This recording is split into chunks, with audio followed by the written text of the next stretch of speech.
কল্পনা করুন হাজার বছর ধরে বয়ে চলা একটি নদীর স্রোত হঠাৎ থমকে গেছে। যে পানির উপর নির্ভর করে টিকে আছে কোটি কোটি মানুষের জীবন, সেই নীল নদের উৎস মুখেই যেন কেউ বসিয়ে দিয়েছে এক দানবীয় পাথুরে দেয়াল। তৃষ্ণার্ত মরুভূমির দেশ মিশরের অস্তিত্ব তাই আজকে সংকটে। আর এই ভয়াবহ পরিস্থিতির সমাধান করতে এবার ময়দানে নামছেন মার্কিন প্রেসিডেন্ট ডোনাল্ড ট্রাম্প।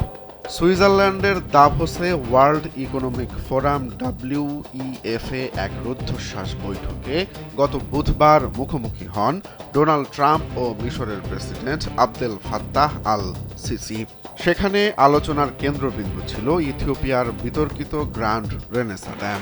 দেশের মানুষের দৃষ্টিশক্তিকে সুরক্ষিত রাখার প্রত্যয় নিয়ে এলো সেফ LED লাইট। ট্রাম্প বিষয়টিকে অত্যন্ত বিপজ্জনক হিসেবে আখ্যায়িত করেছেন।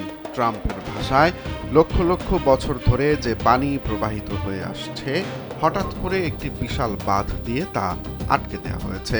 তিনি বলেন, আমি মিশরের জায়গায় থাকলে মোটেও খুশি হতাম না। ইথিওপিয়ার এই $5 বিলিয়ন প্রকল্পটি মিশরের জন্য এখন অস্তিত্ব রক্ষার লড়াইয়ে পরিণত হয়েছে। ট্রাম্প দাবি করেন, গত মেয়াদেই একটি চুক্তির খুব কাছাকাছি পৌঁছেছিলেন তিনি, কিন্তু কারচুপির নির্বাচনে তাকে ক্ষমতা ছাড়তে হলে সেই প্রক্রিয়া তখনকার মতো থমকে যায়।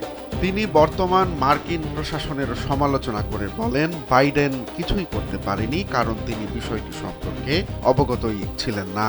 সংকট নিরসনে ট্রাম্প কেবল মধ্যস্থতার আশ্বাসই দেননি, বরং তার উচ্চাভিলাষী বোর্ড অফ পিস বা শান্তি পরিষদের ঘোষণাও দিয়েছেন।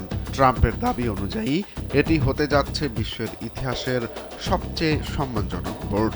ইতিমধ্যে প্রেসিডেন্ট সিসি এই বোর্ডে যোগ দিতে সম্মত হয়েছেন। দাভোসের এই সম্মেলনে বিশ্বের 130টি দেশের প্রায় 3000 প্রতিনিধি উপস্থিত থাকলেও সবার নজর এখন নীল নদের এই পানি যুদ্ধের দিকে। ট্রাম্পের আর্ট অফ দ্য ডিল কি পারবে মরুভূমির তৃষ্ণা মেটাতে?